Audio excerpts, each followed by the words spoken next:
Offensive players love it, officials hate it, and many high school athletic associations are trying to stop it. It's the controversial A-11 offense, which is a formation that allows any of the 11 offensive players to become eligible to catch a pass, leaving many, especially the coaches and defenses, scratching their heads. Gary Chambers, the head coach at Saddleback Valley Christian, is the only coach in Southern California currently running the A-11 offense. Excitement in football is reverses, it's running wide, it's throwing the football.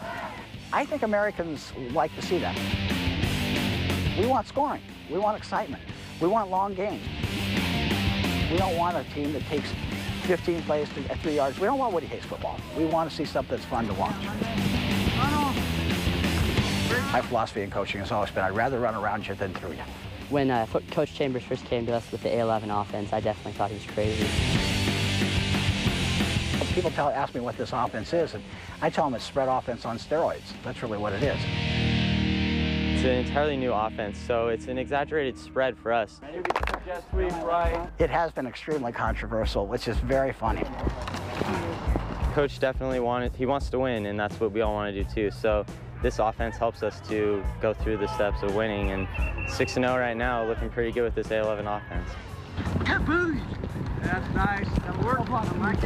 We're a small private Christian school. What we have to offer is a Christian program that is self-esteem building for kids. That's my #1, and I'm just a big fan of football being the tool to do that. Okay, let's shoot it and see your option. Okay? He really focuses us to play hard and play for God, and that's really what we're all about here, is just focusing up on the big man upstairs. We have a ton of teams in our division running the double wing, and to me that's always been lazy man football. It's how you compensate for having big, slow, dumb guys. We basically came back with 1/5 of our offense from last year. We lost our 2 best receivers, our best running back, and our quarterback. As a staff, we're very concerned about whether or not we were going to be able to score points. Give me center. When we've had great receivers, we've thrown more. When we've had good speed that can attack the corners, we've run outside more. 3 years ago, we had a pretty good inside back, and so we would run a little more inside. We try to figure out what the other side's going to give us and take advantage of that. And that's when Coach Chambers made the discovery. I'm kind of looking at one of the football sites, and I come across this A-11 offense. So I kind of play around, surf it, find it, look at it. Oh, this is pretty cool. So I'm starting down the stairway, I get halfway down the stairway, my son's coming up, and he says, "Hey, do you see that A-11 offense on the computer?"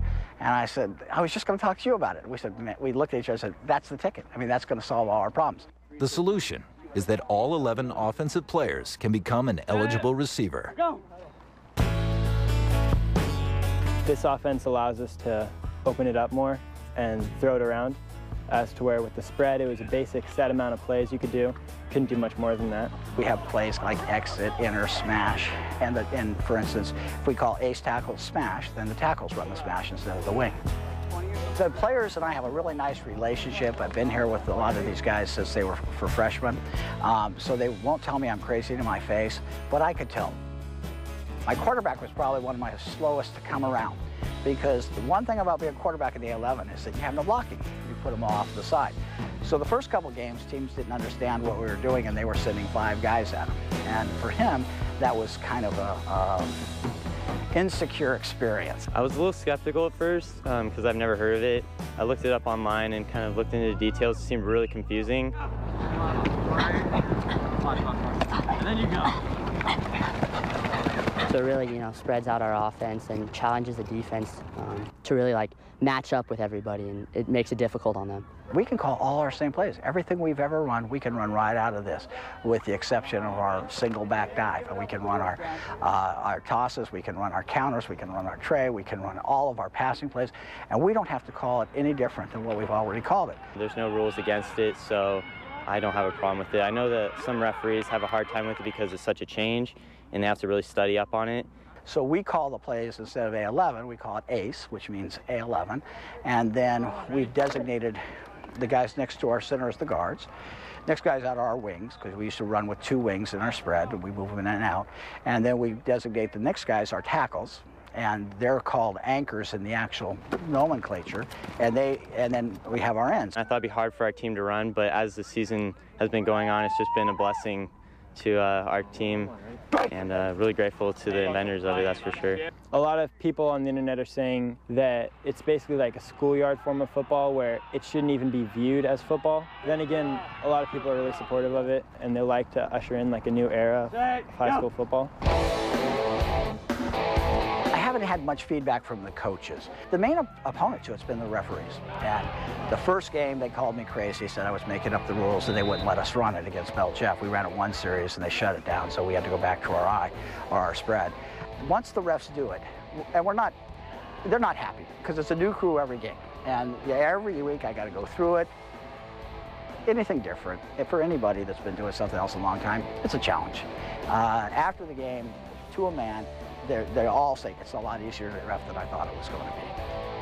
I'm looking at my team next year, and I'm going, this offense is perfect for them. I've got a tiny quarterback next year, but he's got some serious wheels.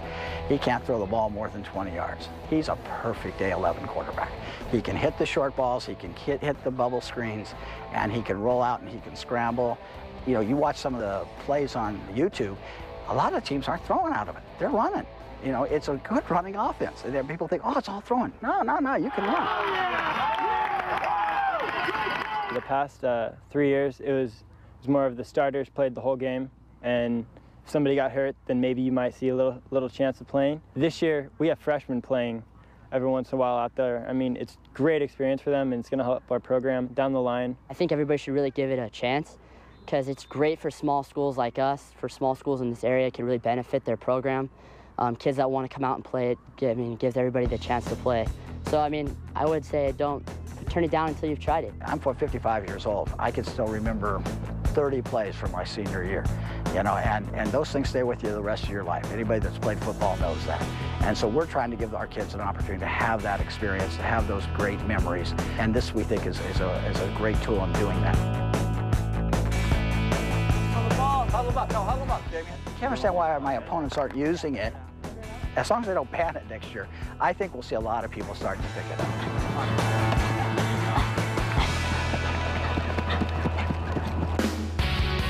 Be sure to join us next week for the 5th quarter, 60 minutes of all things football here in the Southland.